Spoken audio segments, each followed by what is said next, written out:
All right, well, like you said, my name is Thad, and I'm kind of like you, or I was kind of like you at one point, and now I am studying mechanical engineering at Rose-Hulman Institute of Technology. I was very interested in science and math when I was growing up, much like I'm sure all of you are since you're here, and I was always reading scientific articles, memorizing the periodic table, very ahead in math. But then eventually I found 4-H as a great outlet to start working on technical projects like rocketry and electricity, robotics, and 4-H was very helpful in getting that basic engineering knowledge that I had. And even came to, like I was mentioned, the SIT conference here when I was young. I presented, I was one of you guys who was attending workshops as well as presenting workshops later on as I grew up. 4-H eventually started their robotics curriculum, and I started competing in the Illinois State Robotics Competition. That is me up there in the first year that the Illinois State Robotics Competition actually took place in. Eventually I aged out of this competition and I became a mentor for a team, L-Cubed, which is now Power Surge, which still competes in First Logia League and now First Tech Challenge robotics competitions. So some of the things that we do are lots of LEGO Mindstorms robotics, like I saw a lot of presentations and workshops planned for today in that field. And here's some of me mentoring some of that. And here's some of the things that we do in those robotics competitions. We build robots that travel over obstacles, they shoot balls, they collect different things from the field, and it's a great opportunity for middle schoolers to learn more about science, technology, programming, mechanical design, and an environment that's loads of fun and some of the best competition you can find at that age. So after that, I actually caught wind of a grant to start a FIRST robotics competition team. And this is a high school level competition. It's across the world. There's, I don't know, 6,000 teams in this around the world of high schoolers that build 120-pound robots like the one you see here, and we'll have that demonstrating at lunch today. We do anything from sieging castles by shooting boulders to launching frisbees, launching yoga balls, and we do this all in 6 weeks, from giving a challenge to having a completed 120-pound robot from scratch. It is some of the hardest fun you will ever have. We do everything from the mechanical design, the software design, the electrical component layout, sponsorship solicitation, public speaking like I'm doing right now in order to get more people involved with it. It is the greatest outlet that I had during high school to learn more about engineering and technology. So here's one of our robots last year's, and here's some video of the different things that we do. So shooting boulders, launching yoga balls over trusses, and in the bottom right there's actually footage of a competition which has played 3 robots on 3 robots. So we're competing with some teams in the Illinois area and against 3 other teams in the Illinois area. And now that I'm in college, this is what I do.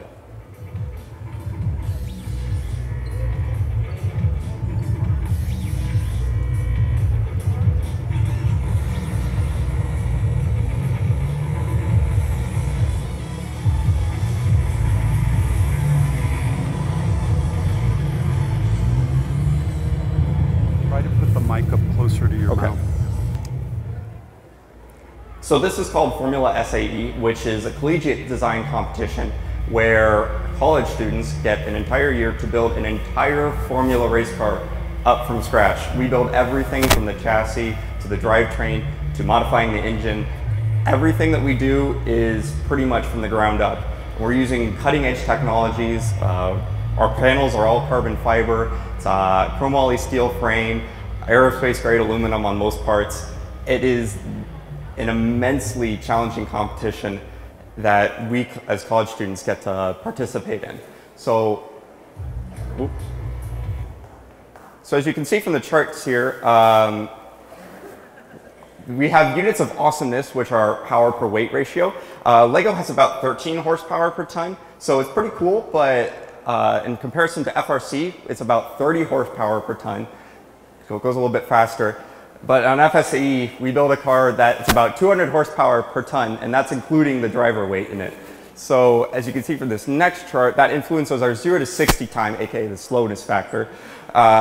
So LEGO has an infinite slowness factor, as does FRC, because they don't go up to 60 mile an hour. But eventually you can build awesome race cars that go from 0 to 60 in about 2 seconds. So while some of you might be learning on the road to drive safely, we're just learning to drive fast. So like I mentioned before, it's a team effort, and whereas in FRC and FLL, you need people just to get the job done because you have a lot of work to do in those 6 weeks. In the competition that I'm in, you need all those people because there's so much things you have to know. I'm in charge of drivetrain, and so I do a lot of structural and dynamics engineering. Chris to the right of me in that picture is in charge of the aerodynamics of it. I don't know enough about the aerodynamics to actually make the wings that help push our car down. I don't know about the suspension system as much as Jake to the right of me. We need all those people with very different and diverse skill sets who've specialized and learned more about each individual subsystem of a car. Like, the car seems like something simple, but it's very complicated, and we have about 15 different subsystems on the car that each of us focuses on. And then we compete against thousands of teams across the world at different colleges. You can see some of them here at Formula SAE competition, and there's just so many different cars and so many different ways that different teams have gone about making a car. Our car is a very light car, and we don't focus as much on power as we do on cutting weight from the car, and that helps us accelerate faster. Whereas some teams, they focus enormously on power and less on aero and reducing weight. So there's very different design philosophies, and it's really cool to see the various different ways that people have gone and built different cars. So some of you, I saw a few workshops here that are going to be about computer-aided design. Anyone work with any sort of CAD programs like Inventor or Tinkercad or anything like that? Okay, cool. I saw a few programs that are about that today. We do that on steroids. We design our entire CAD car in a computer before we even think about manufacturing it. So that's some of the cool things you can do as you progress with your engineering knowledge, is you can get to the point where you can build an entire car in CAD before you even think about making it. And the reason we do this is because building a car is hard, and if we build a part before we put it on the car, it might be wrong. And we like to check how tight things fit together in our car. Everything is about like a 1/4 inch away from each other in the rear because our car is so small. It's a very big design challenge. So we use tools like computer-aided design, like you're going to learn today, to build a better car and build it to meet deadlines. In addition to that, some of the cooler things we do with CAD is we can actually simulate reality. Here's the component that I'm in charge of, which is the drivetrain, blurry picture. But here's the CAD of that. So there's a chain that mounts from the engine to a final drive sprocket to a differential. And that component is, I mean, like I said, we want to cut down on weight on every component of the car. So one thing we can do to cut down on weight while making sure that, hey, this part actually lasts, is we can simulate different components. So this is one of the sprocket hubs on our car. It's about 4 inches big, and I actually have it in my back pocket. It's this guy here. So this was one that we built about 2 years ago, and advance. Okay, so we can actually simulate a different design of this component in a computer, and we can check out how many times can I load this part up before it fails. And red is bad, basically it fails at the parts that red. Blue is good, and you can see that red actually means it lasts about 0 times. And it doesn't last at all. So you don't need to worry about taking off weight from your car if it doesn't actually hold up ever. So we can run through a bunch of different simulations of that actual component. In about the course of a week, you can see how I'm progressing and making different designs of it. Almost there on this design of it. And here's the actual finished product, which I designed and actually have in my back pocket that I just got from my manufacturer. And I designed that over the course of a week.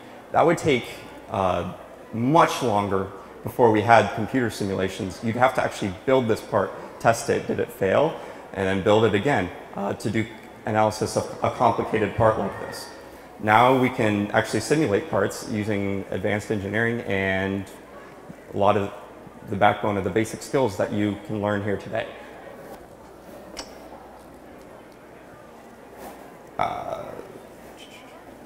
Scroll. Yeah, so there's a bigger, if you couldn't see what that part looked like, that's the actual final part. All right, so how does it take to get to this level of engineering knowledge? There's a lot of steps here. I went from not knowing anything in like second grade to now I build race cars for fun. The first thing you need to do is learn how to teach yourself. We're all here and we're going to teach each other some stuff here today, but when you go out into the real engineering world, or when you go back, you're not going to have just one person who can answer all your questions. You're going to need to know how to look up and do some research and figure out things for yourself. Anyone here know the fatigue curve for 7075 T651 aluminum with a reverse stress ratio of negative 0.5? Exactly. It's very complicated. It's kind of hard to research and even found that. It took me about half a week to find it. Learning how to do your research and learning both the theory and the application behind everything is very important. And understanding what the heck this curve means, it would take me a while to actually explain it, helps me actually design parts like that on our car that last long enough to go through a competition without being too heavy. So that's why you really need to learn about both the theory and the application, because there's a lot of things in life that you'll be told in school, oh, just force equals mass times acceleration. But a lot of times it's more complicated than that, and the models you need to use are even more complex. So both learn the theory that you learn in math and physics classes, and also do a lot of practice with like robotics and things outside of the classroom. And you need to learn from both your past experiences, both the good and the bad ones. So everyone tells you learn from your mistakes. You know that, right? Yeah. If something fails, well, we need to add more weight to the part. But what a lot of people seem to leave out is that you need to learn from your successes too. So here's the success, is the top diff mount. It lasted through an entire competition season last year. That means we can go through and actually take some weight off of that part so that our car goes faster because we don't have to accelerate as much mass. Engineers love optimization, and that's what we're all about. So if you make something that functions well, that means you can also go back to the drawing board and tweak it, turn the crank a little bit more, and make it even better than it originally was. And go out and do some research about something before you actually design something. And pretty much anything. Someone has done a project at least similar to what you've done before. There's no need to reinvent the wheel and go through and get all the new experience. You can go out and do some research about what someone else has done before making a project. When I was designing the drivetrain for our car, like I said, there's thousands of teams that have built drivetrains for their cars. Everyone needs a drivetrain on the car. So I went out, did some research, and learned what were different methods that teams use to tension their chain on the drivetrain. And I found out that, hey, you shouldn't have an automatic chain tensioner on a Formula car. It tends to throw chain a lot, even though it makes cars really smooth.